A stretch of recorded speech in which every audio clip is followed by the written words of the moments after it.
Yep, it's going to be just amazing when you consider the fact that Donald Trump used to join our show once a week, just talk about what's in the news, and then a short time later, he would be the news around the world as he becomes the president-elect of the United States. He'll be the 45th president, and the guy that's probably scratching his head and saying, how did this happen the most, more than Hillary Clinton, has to be President Obama.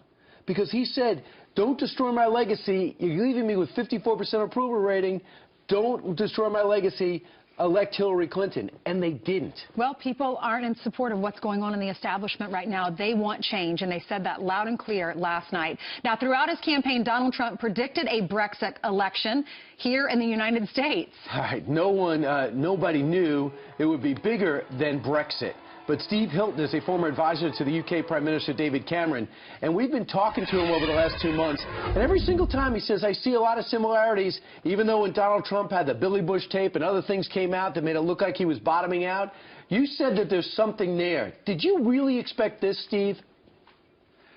Well, it's amazing, really, all night long, and it's been a long night. I've been using that word, wow, isn't this amazing? And then I stop myself and think, it's not that amazing, because actually it's the same, as we've discussed many times. It feels like I ought to be there with you in New York and for a group hug at this moment, because we've been saying this all along, which is that you have, first of all, that so many people who support Trump, who really responded to his economic agenda, to what he was saying about jobs and growth and opportunity and on immigration, but who were completely shamed by the media and by the establishment into being told that they were xenophobic or they were racist, they were bigots, and therefore they didn't come out and admit it. And you saw exactly the same thing going on with Brexit, where people who supported Brexit were told they were narrow-minded, bad people. And so it's not surprising that the polls were so wrong and people are in such shock. But really the big point, I think, is what underlies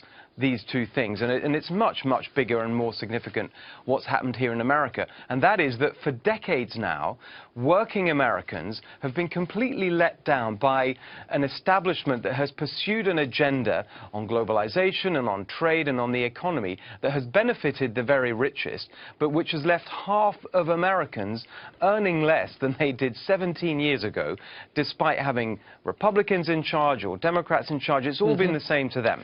Right. And that's what they've responded to, the desire for a real shake-up from that failed agenda. Sure. And, Steve, as well, over the last number of months, Donald Trump has reminded people that for the average American, the system is rigged. And then when we see, you know, the WikiLeaks and we hear about whatever happened with the FBI investigation into her emails, it just looked like there's a different set of rules for the elites and everybody else is getting screwed. That's exactly right. I think that it's all come together at this moment, and what you've seen really is working Americans giving a middle finger, a massive middle finger to that establishment, because they knew all along that this is how it was working, and that was proved during the campaign. Establishment leaders all around the world, I wonder if they're scratching their heads this morning and saying, uh-oh, I'm scared, because this seems to be just sweeping all across the globe now. What is your message for our viewer about the relationship with Putin? Because he said, you know, Hillary Clinton wanted to paint this picture that he was in bed with Putin, that they were best friends, and he said in the last debate, we're not best friends. I've just said I want to work with him, just like I'm working with the president of Mexico to you can get more bees with honey. What's your message to all of us?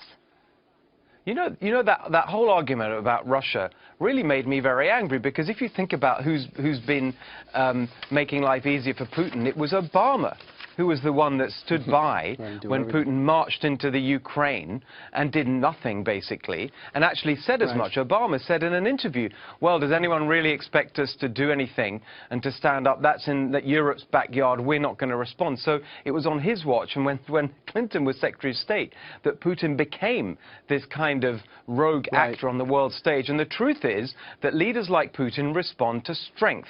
And I think that what you're going to see now is a president that's going to stand up for a strong America and for the values of America, but with real strength that we haven't seen for many years. Yeah, I mean, trusting Vladimir Putin, I think that's a real stretch, but actually getting his respect is not. I got to ask you this, Steve. You have a president-elect that even his billionaire friends did not finance his campaign, the people he ran with and built stuff with and go to his clubs.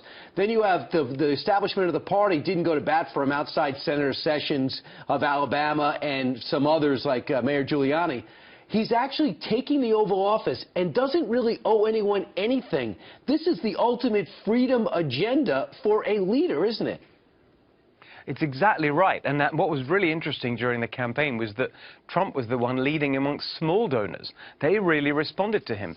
And this is what people want to see. So when he talked about draining the swamp and dealing with the corruption that everyone can see, again, through the WikiLeaks, going on in D.C., stuff that we suspected all along and now we really see it, then this is exactly the kind of leader you want, who is not beholden to big donors and special interests, who can really shake things up and make American democracy what it really should be, which is the voice of the people, not the voice of those who fund campaigns. Okay, now it's his chance to actually make America great again. Can he do it? Stay tuned. Steve Hilton joined us today from California. Steve, thank you. Thank you, Steve. Yeah. Great to be with you. Great to have you as well.